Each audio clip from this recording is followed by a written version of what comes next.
Assalamualaikum warahmatullahi wabarakatuh. Perkenalkan, nama saya Tazimatun Naili dengan NIM 41014200185. Di sini saya akan mempresentasikan jawaban UTS saya pada mata kuliah bimbingan konseling. Soal yang pertama, Anda sudah mempelajari materi-materi terkait bimbingan dan konseling. Kemukakan pengetahuan apa yang sudah Anda pahami terkait materi. Yang pertama, latar belakang perlunya bimbingan dan konseling di sekolah. Penyelesaian, diadakannya bimbingan dan konseling di sekolah dilatar belakangi oleh masalah-masalah yang biasanya timbul di ruang lingkup peserta didik, seperti tuntutan dalam dunia pendidikan, masalah keluarga, kebingungan akan pasien, lingkungan bermain, lingkungan masyarakat, bahkan sampai dunia maya sekalipun. Maka dari itu, pemberian nasihat maupun tuntutan jalan yang benar diperlukan oleh peserta didik dalam menyelesaikan masalahnya. Adanya bimbingan dan konseling diharapkan mampu mengarahkan peserta didik untuk berjalan di jalan yang baik dan dapat menuntun mereka agar tidak salah langkah. Dengan adanya bimbingan dan konseling pula, peserta didik akan merasa aman dan nyaman karena ada tempat yang bisa dijadikan pendengar juga sandaran bagi mereka saat menghadapi masalah. Dengan begitu, kesehatan mental peserta didik akan selalu terjaga dan mereka dapat menuntut ilmu dengan bahagia. Kemudian, selanjutnya pengertian bimbingan dan konseling. Penyelesaian. Istilah bimbingan dalam bahasa Inggris dimaknai dengan menentukan atau mengemudikan. Secara harfiah, istilah bimbingan berasal dari bahasa Inggris dari akar kata guide yang berarti mengarahkan, memandu, mengelola, dan menyetir. Istilah konseling secara etimologis berasal dari bahasa Latin consilium yang berarti dengan atau bersama. Dan dalam bahasa Inggris disebut dengan counseling, berasal dari akar kata counsel yang berarti nasihat, anjuran, atau pembicaraan. Jadi counseling merupakan upaya pemberian nasihat, anjuran, dan pembicaraan dengan bertukar pikiran. Menurut Peraturan Menteri Pendidikan dan Kebudayaan tentang Bimbingan dan Konseling pada Pendidikan Dasar dan Pendidikan Menengah Nomor 111 Tahun 2014, pengertian bimbingan konseling yakni suatu upaya sistematis, objektif, logis, dan berkelanjutan serta terprogram yang dilakukan oleh konselor atau guru bimbingan dan konseling. Guru bimbingan dan konseling untuk memfasilitasi perkembangan peserta didik atau konseli untuk mencapai kemandirian dalam kehidupannya. Menurut Surat Keputusan Mendikbud nomor 025/1995, pengertian bimbingan konseling adalah salah satu layanan bantuan untuk peserta didik, baik secara perorangan maupun kelompok, agar mandiri dan berkembang secara optimal dalam bimbingan pribadi, bimbingan sosial, bimbingan belajar, dan bimbingan karir melalui berbagai jenis layanan dan kegiatan pendukung berdasarkan norma-norma yang berlaku. Jadi dapat disimpulkan bahwa bimbingan dan konseling adalah suatu layanan bantuan yang dilakukan seorang konselor kepada klien atau peserta didik agar klien dapat memahami dirinya sendiri, mengambil keputusan, memahami potensi yang dimilikinya, mengetahui cara mengembangkan potensi yang dimilikinya, itu serta selalu bertanggung jawab atas setiap keputusan yang diambilnya. Kemudian selanjutnya, persamaan bimbingan dan konseling. Penyelesaian, persamaan bimbingan dan konseling yang pertama sama-sama sebagai proses bantuan yang diberikan pada individu dalam rangka untuk memecahkan, mengarahkan, dan menghadapi sebuah permasalahan. Selain itu, dalam programnya bimbingan dan konseling sama-sama menemukan tingkah laku dan pribadi yang berbeda-beda. Kemudian yang kedua, sama-sama memiliki tujuan untuk mengembangkan kepribadian, memandirikan individu, dan dapat menuntut untuk mematuhi norma yang berlaku. Yang ketiga, bimbingan sebagai pelayanan untuk membantu memecahkan masalah secara terorganisasi dan terintegrasi ke dalam program sekolah untuk menunjang perkembangan peserta didik dengan baik. Sedangkan konseling merupakan upaya pemberian bantuan peserta didik secara individu untuk mempelajari cara-cara menyesuaikan diri. Kemudian selanjutnya sama-sama membantu siapa saja tanpa memandang jenis kelamin, suku, dan agamanya. Selanjutnya, perbedaan bimbingan dan konseling. Dari segi kegiatan, bimbingan cenderung pada pemberian informasi dan pencegahan terhadap suatu masalah, sedangkan konseling bantuan tatap muka untuk mengatasi suatu masalah. Yang kedua, dari segi tenaganya, bimbingan dapat diberikan oleh guru, orang tua, atau orang dewasa, sedangkan konseling tidak dapat diberikan oleh semua guru, orang tua, atau orang dewasa karena tenaga konseling adalah tenaga khusus yang memiliki keahlian dalam bidang konseling. Yang ketiga, bimbingan berbentuk bantuan yang diberikan untuk mengenali tentang dirinya, sedangkan konseling, pertemuan tatap muka dengan individu bertujuan untuk membantu menyesuaikan dirinya secara efektif dengan lingkungan sekitarnya. Yang keempat, bimbingan lebih mengarah kepada pemberian bantuan kepada individu untuk membantu mencegah atau menghindari permasalahan, sedangkan konseling merupakan bentuk hubungan antara pemberi konseling atau konselor yang ahli dalam bidangnya dengan individu yang mencari pertolongan atau klien untuk membantu menyelesaikan suatu masalah secara langsung. Kemudian selanjutnya, mengapa guru membimbing? Karena dalam kedudukan sebagai personel pelaksana proses pembelajaran di sekolah, guru memiliki posisi strategis untuk mengambil bagian dalam penyelenggaraan proses bimbingan dan konseling di sekolah. Ada beberapa peran guru dalam kegiatan menjadi pembimbing, di antaranya informator, organisator, motivator, direktor, inisiator, transmitor, fasilitator, mediator, dan evaluator. Kemudian selanjutnya urgensi BK dalam pendidikan. Yang pertama, upaya memfasilitasi peserta didik agar mampu mengembangkan potensi diri dan mencapai tugas perkembangannya. Yang kedua, proses perkembangan siswa tidak selalu berjalan mulus dan searah dengan potensi, harapan, dan nilai yang dianut. Yang ketiga, perkembangan siswa dipengaruhi oleh lingkungan yang selalu menunjukkan perubahan.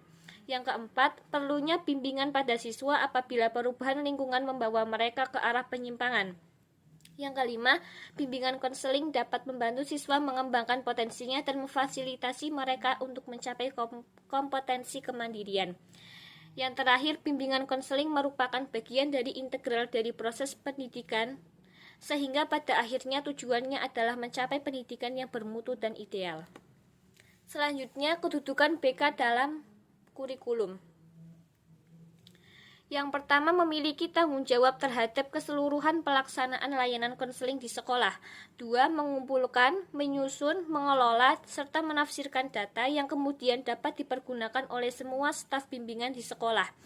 3. Memilih dan menggunakan sebagai instrumen psikologis untuk memperoleh berbagai informasi mengenai bakat khusus, minat, kepribadian, dan inteligensi untuk masing-masing siswa. 4. Melaksanakan bimbingan kelompok maupun bimbingan individual. 5. Mengumpulkan, menyusun, dan mempergunakan informasi tentang berbagai permasalahan pendidikan, pekerjaan, jabatan, atau karir yang dibutuhkan oleh guru bidang studi dalam proses belajar mengajar. Yang terakhir, menerima tuntutan atau layanan orang tua wali murid yang ingin mengadakan konsultasi tentang anak-anak.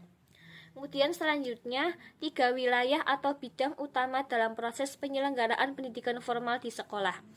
Yang pertama, wilayah manajemen dan kepemimpinan.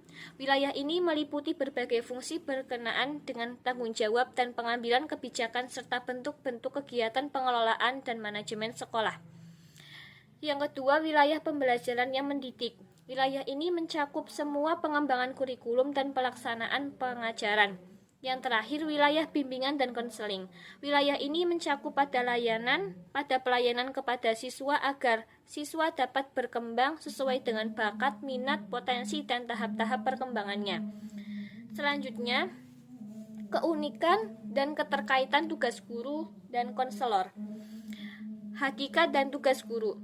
Guru adalah pelaksana pengajaran serta bertanggung jawab memberikan informasi tentang siswa untuk kepentingan bimbingan dan konseling. Tugas utama seorang guru adalah mengajar. Dalam kesempatan mengajar siswa, guru mengenal tingkah laku, sifat-sifat, kelebihan, dan kelemahan setiap siswa. Dengan demikian, di samping bertugas sebagai pengajar, guru juga bertugas dan berperan dalam bimbingan antara siswa dengan siswa, siswa dengan guru, maupun guru dengan orang tua. Sebagai pembimbing, guru merupakan tangan pertama dalam usaha membantu memecahkan kesulitan siswa. Hakikat dan tugas konselor. Konselor adalah pelaksana utama yang mengkoordinasi semua kegiatan yang berkaitan dengan pelaksanaan bimbingan dan konseling di sekolah. Konselor dituntut untuk bertindak secara bijaksana, ramah, bisa menghargai, dan memeriksa keadaan orang lain, serta berkepribadian yang baik, karena konselor nantinya akan berhubungan langsung dengan siswa yang bermasalah. Konselor juga mengadakan kerjasama dengan guru-guru lain, sehingga guru-guru dapat meningkatkan mutu pelayanan dan pengetahuannya demi suksesnya program bimbingan dan konseling. Tugas dari konselor berkaitan dengan pengembangan diri peserta didik yang sesuai dengan kebutuhan, potensi, bakat, minat, dan kepribadian peserta didik di sekolah. Guru sebagai mitra konselor. Peran wali kelas sebagai mitra konselor sebagai pengembang suasana atau interaksi kelompok atau kelas yang sehat, penjalin informasi dan komunikasi dengan orang tua, deteksi dukungan dan permasalahan keluarga, analisis kebutuhan dan permasalahan peserta didik dalam berelasi sosial dan mengaktualisasikan potensi akademik. Tugas-tugasnya dalam bimbingan dan konseling yaitu: yang pertama, membantu guru bimbingan dan konseling melaksanakan layanan bimbingan dan konseling khususnya di kelas yang menjadi tanggung jawabnya. Yang kedua, membantu memberikan kesempatan dan kemudahan bagi peserta didik khususnya di kelas yang menjadi tanggung jawabnya untuk mengikuti layanan bimbingan dan konseling. Yang ketiga, memberikan informasi tentang peserta didik di kelasnya untuk memperoleh layanan bimbingan dan konseling dari guru bimbingan dan konseling. Yang keempat, menginformasikan kepada guru mata pelajaran tentang peserta didik yang perlu diperhatikan khusus. Yang terakhir, ikut serta dalam konferensi kasus. Selanjutnya adalah tujuan BK.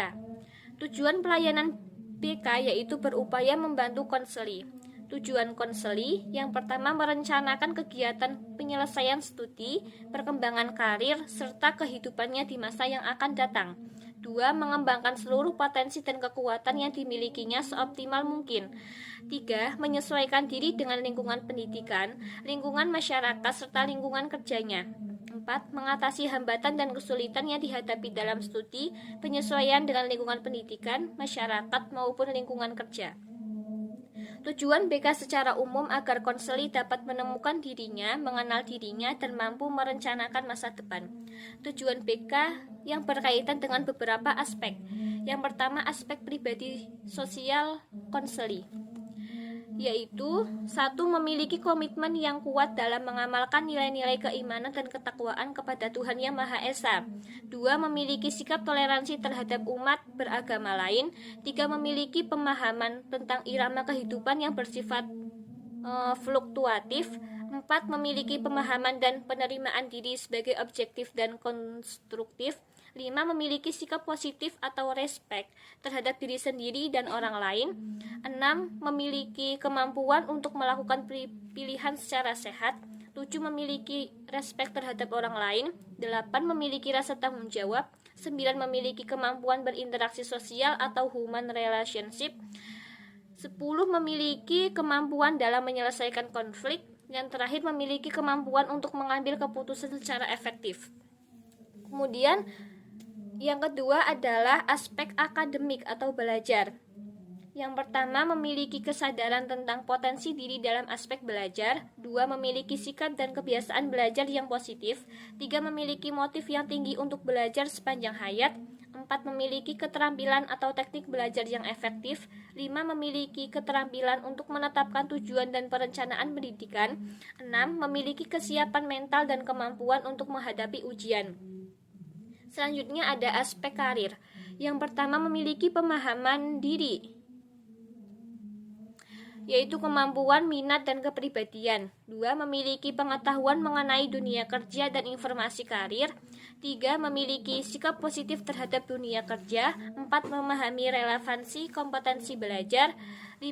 Memiliki kemampuan untuk membentuk identitas karir. 6. Memiliki kemampuan merencanakan masa depan. 7. Dapat membentuk pola-pola karir. 8. Mengenal keterampilan, kemampuan, dan minat. 9. Memiliki kemampuan dan kematangan untuk mengambil keputusan karir. Selanjutnya ada fungsi BK. Yang pertama, fungsi pemahaman, yaitu membantu peserta didik atau konseli agar memiliki pemahaman terhadap dirinya, yaitu potensinya, dan lingkungannya, yaitu pendidikan, pekerjaan, dan norma agama. Yang kedua, fungsi pencegahan atau preventif, yaitu upaya konselor untuk senantiasa mengantisipasi berbagai masalah yang mungkin terjadi dan berupaya untuk mencegahnya supaya tidak dialami oleh peserta didik. Yang ketiga, fungsi perbaikan atau kuratif, yaitu fungsi bimbingan yang bersifat penyembuhan. Teknik yang dapat digunakan adalah konseling dan remedial teaching. Yang keempat, fungsi penyaluran, yaitu fungsi bimbingan dalam membantu individu memilih kegiatan ekstrakurikuler, jurusan atau program studi, dan memantapkan penguasaan karir atau jabatan yang sesuai dengan minat, bakat, keahlian, dan ciri-ciri kepribadian lainnya. Yang kelima, fungsi adaptasi, yaitu fungsi membantu para pelaksana pendidikan khususnya konselor, guru atau dosen untuk mengadaptasikan program pendidikan terhadap latar belakang pendidikan, minat, kemampuan, dan kebutuhan individu atau konseli. Kemudian selanjutnya fungsi penyesuaian, yaitu fungsi bimbingan dalam membantu individu atau konseli agar dapat menyesuaikan diri secara dinamis dan konstruktif terhadap program pendidikan, peraturan sekolah, atau norma agama. Selanjutnya ada fungsi pengembangan, yaitu konselor senantiasa berupaya untuk menciptakan lingkungan belajar yang kondusif yang memfasilitasi perkembangan peserta didik. Selanjutnya, orientasi BK. Orientasi BK merupakan pusat perhatian seorang konselor terhadap pasiennya saat proses pelayanan konseling. Orientasi utama dalam BK terbagi menjadi 3 bagian, yaitu 1. Orientasi perseorangan atau individual adalah bentuk layanan konseling yang fokus pelayanan konselornya merupakan setiap individu yang ada. Ada 4 kaidah yang memiliki kaitan terhadap individu dalam BK. Yang pertama, penyelenggaraan pelayanan bimbingan dan konseling. 2. Kegiatan dalam pelayanan bimbingan dan konseling difokuskan terhadap bagaimana individu bisa memahami semua kebutuhannya, motivasi, dan kemampuan potensialnya. 3. Masing-masing klien atau pasien harus diterima sebagai individu yang harus mendapatkan penanganan secara individual. 4. Konselor memiliki tanggung jawab untuk bisa memahami minat, kemampuan, dan perasaan klien serta mengambil program pelayanan yang sesuai. Kemudian yang kedua, orientasi perkembangan merupakan bentuk layanan bimbingan konseling yang fokus pelayanan konselornya adalah kepentingan perkembangan yang ada dalam individu. Ada 4 hambatan perkembangan kognisi yang mungkin terjadi pada anak, yaitu hambatan egosentrisme, hambatan konsentrasi, hambatan reversibilitas, dan hambatan transformasi. Yang ketiga adalah orientasi permasalahan, adalah bentuk layanan konseling yang mencegah pengentasan permasalahan agar individu dapat terhindar dari beban di dalam dirinya. Selanjutnya, asas-asas BK. Asas-asas BK adalah ketentuan-ketentuan yang harus diterapkan dalam penyelenggaraan layanan BK itu sendiri. Ada 11 asas BK, yaitu asas kerahasiaan, asas kesukarelaan, asas keterbukaan, asas kegiatan, asas kemandirian, asas kekinian, asas kedinamisan, asas keterpaduan, asas kenormatifan, asas alih tangan, dan asas Suturi Handayani. Prinsip-prinsip BK. Prinsip-prinsip BK merupakan hal-hal yang dapat dijadikan pedoman dalam pelaksanaan BK. Ada 4 prinsip BK, yaitu prinsip yang berkenaan dengan sasaran layanan, prinsip yang berkenaan dengan permasalahan individu, prinsip yang berkenaan dengan program layanan, dan prinsip yang berkenaan dengan tujuan pelaksanaan pelayanan. Yang nomor 2, Anda tentu pernah membantu orang lain. Kemukakan bantuan-bantuan apa saja yang pernah Anda berikan pada orang atau individu lain. Apakah bantuan yang Anda berikan bisa dimasukkan sebagai kegiatan membimbing? Beri alasannya. Penyelesaian sederhana saja. Sejak saya SMA, saya hidup di lingkungan pesantren. Ya, saya mondok di lingkungan pondok. Secara umum banyak sekali kegiatan atau hal yang dilakukan secara sosial, dan banyak juga kegiatan atau hal yang masuk dalam kegiatan membimbing. Misalnya, di pondok dulu pada saat saya SMA, santrinya rata-rata adalah anak sekolah SMP dan SMA. Ketika belajar, terkadang ada santri SMP yang meminta bantuan pekerjaan rumahnya kepada santri SMA. Dari contoh kecil tersebut bisa disimpulkan bahwa ada kegiatan membimbing antara santri SMA dan santri SMP. Contoh lainnya yaitu misalnya dengan adanya pengurus pondok di pondok pesantren yang bertujuan untuk membantu pengasuh membimbing santri-santri di pondok pesantren tersebut. Demikian presentasi jawaban UTS BK dari saya. Sekian, terima kasih. Wassalamualaikum warahmatullahi wabarakatuh.